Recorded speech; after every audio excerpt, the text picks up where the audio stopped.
Hello everyone, this is Sodhi from CAAN Wings Consultants Private Limited.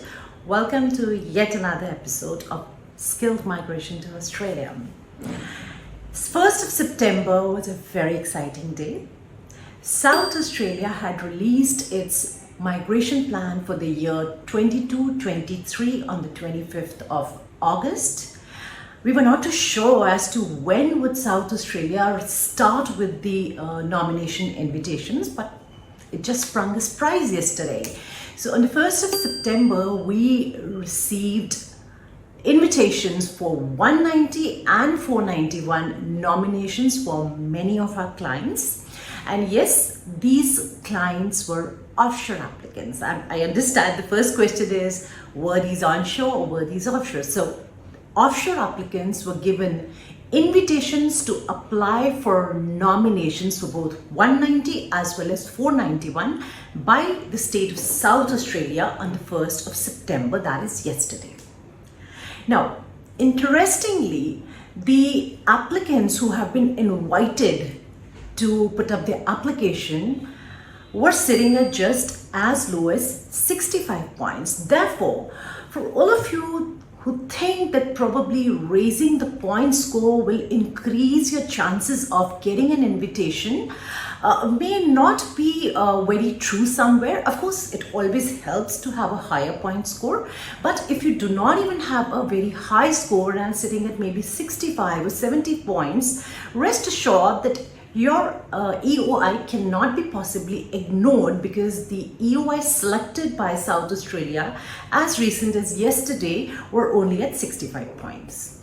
And then another interesting point is that even in terms of the English proficiency, some of these applicants had just 6 bands in each section. That is, they were sitting only at competent level English.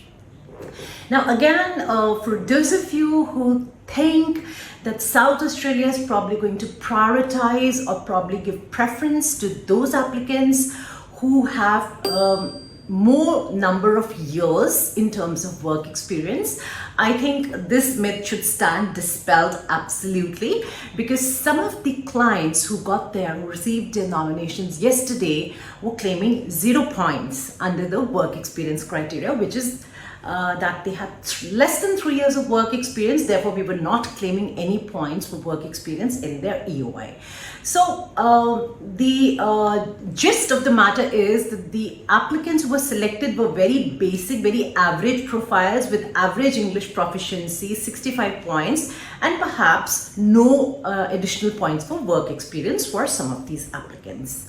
Now, majority of the occupations that are available in South Australia for a nomination this year are available under 491. It's very, very clearly stated on their website. There are a few occupations, however, wherein an offshore applicant can opt for either 190 or 491. So if your occupation happens to be an occupation where you do have a choice for applying for a 190 or a 491 nomination, I would recommend go ahead with 190, because we did so with some of the clients, and they would be getting a nomination under 190 subclass. Now, some of the applicants think that probably what South Australia started to roll out since yesterday, and this is just the beginning, a lot more activity is going to be seen in the next week.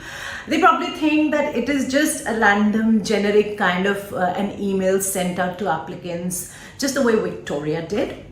I'd like to tell you here that what South Australia sent out is not a confirmation of eligibility.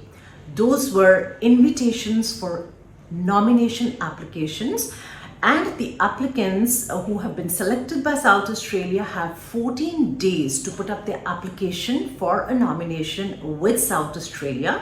If they do not put up an application within 14 days, of course, this opportunity would expire.